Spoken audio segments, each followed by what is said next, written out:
Apolline Matin. C'est déjà demain. C'est déjà demain avec Anthony Morel. Bonjour Anthony, c'est déjà demain puis c'est déjà ce soir parce qu'en fait vous allez nous parler de l'euro.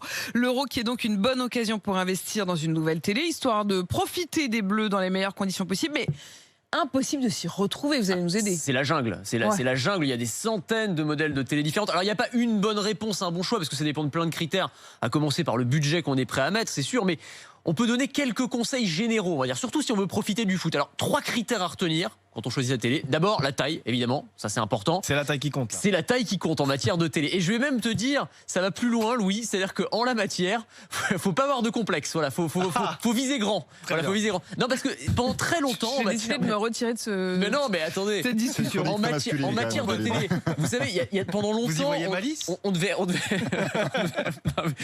on réfléchissait en termes de recul par rapport au canapé. Bah oui. Alors on faisait le calcul, fallait pas plus de 3 fois la diagonale de la télé. Voilà, sinon on profitait pas bien de l'image, etc. Maintenant, tout ça, faut oublier. C'est-à-dire que le fait qu'on ait des bien meilleures résolutions, qu'on ait beaucoup plus de pixels à l'écran, ça fait que même avec un petit espace, on peut avoir quand même une grande télé et en profiter à plein. Il y a pas de problème. Vous nous avez aussi trouvé une télé qui pourrait sauver des couples. Bah, vous voyez. Ah ben voilà, oui, aussi. Voilà.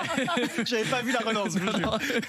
Une télé, oui, qui pourrait en tout cas limiter les batailles pour le contrôle de la télécommande. Voilà, alors, on n'a pas forcément envie de regarder la même chose. En fait, on le sait très bien, hein, la seule personne qui a vraiment le pouvoir dans un couple, c'est celle qui tient la télécommande. Ça, c'est évident, là, ça, on a vite compris. Vous aurez plus besoin de choisir parce que cette télé-là, elle permet de regarder 2 programmes en même temps. C'est-à-dire en fonction de la place que vous occupez sur le canapé, vous n'allez pas voir la même image à l'écran. Non. Si vous êtes côté gauche, vous avez le match de foot. Si vous êtes côté droit, vous pouvez regarder RMC Découverte. Ouais, c'est très comme étonnant. un hologramme, quoi, un peu. Un petit peu. Moi, je l'ai testé, je l'ai vu en vrai sur un salon. C'est assez bluffant comme technologie. Alors, c'est un prototype pour l'instant, mais ce sont des choses qui vont sortir dans les années qui viennent. Alors après, pour le son, c'est un peu problématique parce que c'est la cacophonie. Donc, il faut que chacun mette son casque en termes de convivialité. On peut regarder 2 matchs différents. On pourrait éventuellement mettre 2 matchs différents.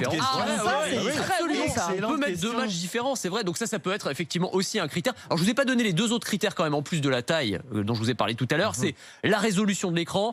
Alors, tapez sur la 4K, vous avez l'ultra haute définition qui est devenue la base. Maintenant, les prix sont devenus relativement raisonnables. Certains fabricants proposent de la 8K. Ça sert à rien pour l'instant. Il n'y a pas de contenu. Les matchs de l'Euro ne sont pas diffusés en 8K. Donc ne vous faites pas avoir si on propose une 8K. Disons, c'est un pari sur l'avenir. Il y a des contenus qui vont arriver dans les années qui viennent, mais pour l'instant, ça coûte très cher et il y a très très peu de contenu. Et puis aussi, le taux de rafraîchissement, c'est important parce que ça évite tout ce qui est saccade, les flous, etc. Si on veut vraiment profiter des actions au maximum. Et là, on conseille un minimum de 100 Hz. Voilà. Et puis, il va faire quand même très beau et très chaud. Hein, c'est ce que nous dit Géraldine toute la journée. Du coup, vous avez trouvé des télévisions qui marchent à l'extérieur ? Oui, absolument. Alors, on avait les home cinéma, on va peut-être avoir les garden cinéma. Effectivement, ça aussi, ça commence à arriver. Donc, ce sont des télés qui sont conçues pour résister à la pluie, à la poussière et surtout dont la luminosité va s'adapter en fonction du soleil. Parce que si vous mettez un écran normal dehors, vous n'allez pas y voir grand-chose. Et là, ces télés-là sont conçues pour ça. Et ça, alors pour l'instant, c'est pareil, ça coûte très cher pour l'instant, mais ça pourrait se développer dans les années qui viennent. Alors pour profiter du match de l'Euro, puis petit barbecue entre amis en même temps, voilà, vous avez le combo parfait là pour profiter.